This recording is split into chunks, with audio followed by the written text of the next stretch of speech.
Hi everyone, Comic Reviewer here. This time reviewing on the film Akira. Now, as you know, Akira is a 1988 cyberpunk action film which was meant to be based on Otomo's manga of the same name from 1982. And I know that, Akira has been referenced by other forms of media, YouTubers, artwork, and so on.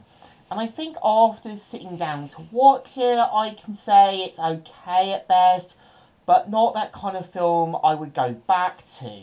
So the premise of the film is meant to follow how, in basically 2019, we see how after a world war that triggered by a sudden destruction in Tokyo in 1988, we see how Tokyo has been transformed into Neo-Tokyo, which has been corrupted by anti-government protests, terrorism, and all that.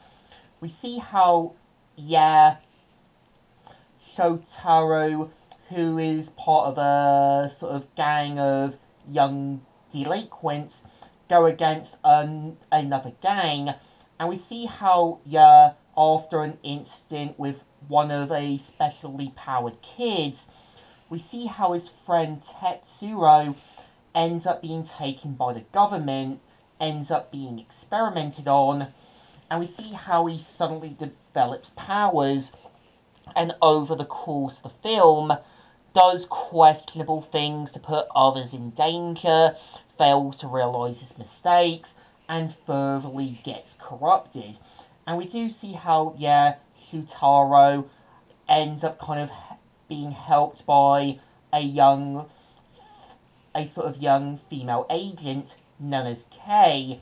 And we see how, they have to basically try and stop Tetsuro from going too far, as well as learning more about Akira. And I can see where the film is going for, learning more about the whole creation of existence, more about the other test subjects, what they originally were. But I think the problem with the film is that it feels like there was a good idea deep down, but it didn't really know how to handle Tetsuro well. The problem is, we are given flashbacks to his youth, but there was so much more you could have done with him. Like, show him to be a little jealous of Shotaru's sort of leader status, always feeling like he was babying him. But it feels like they just suddenly made him this evil villain for the sake of it. We don't see him moments of breaking down. We don't really see him kind of questioning his actions. And it just feels like a plot device to kind of be the anti-version of Shutaro.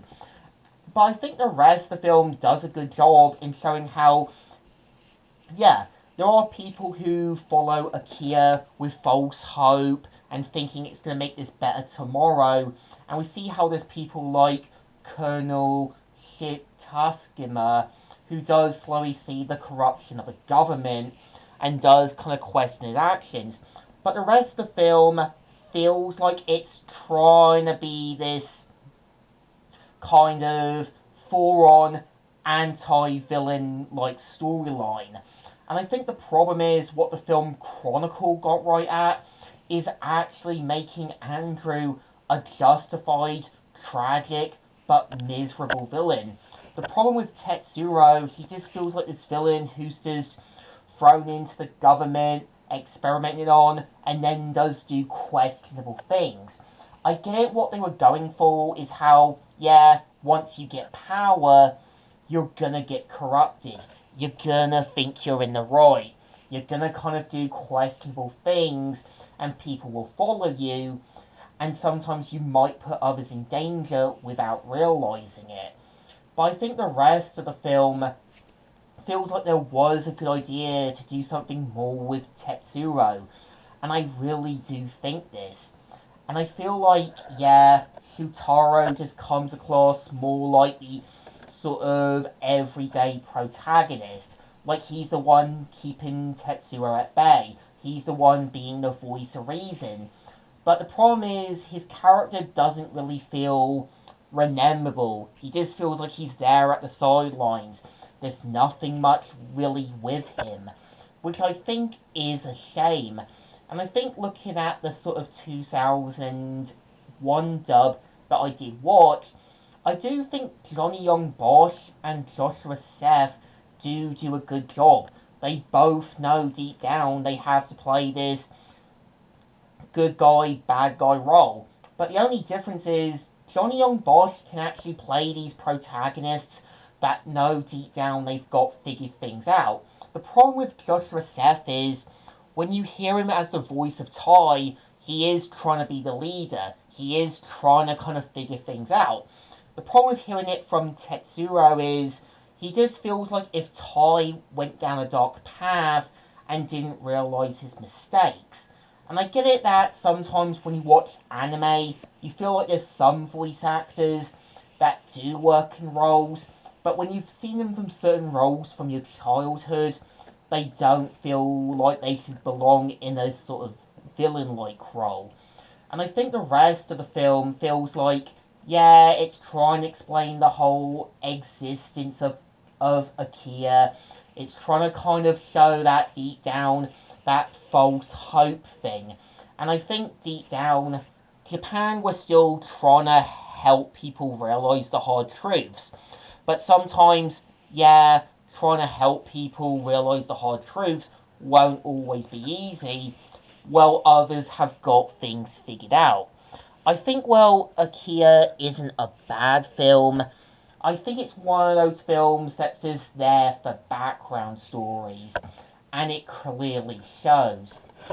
So I think Akira just feels like one of those films I can definitely see being played for background. It doesn't really feel interesting, and it feels like one of those films where it's going to have these sort of antagonists not be rememberable. They're not going to feel kind of like that character you feel sorry for, just thrown in to be the evil villain. So I think Akira definitely deserves a thumbs down.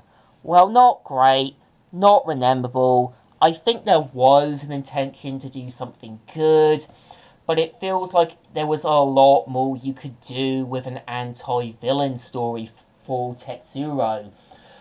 And I think this is a shame. There is a lot of ideas deep down that do feel like there could have been more. So, Comic Reviewer here, signing out.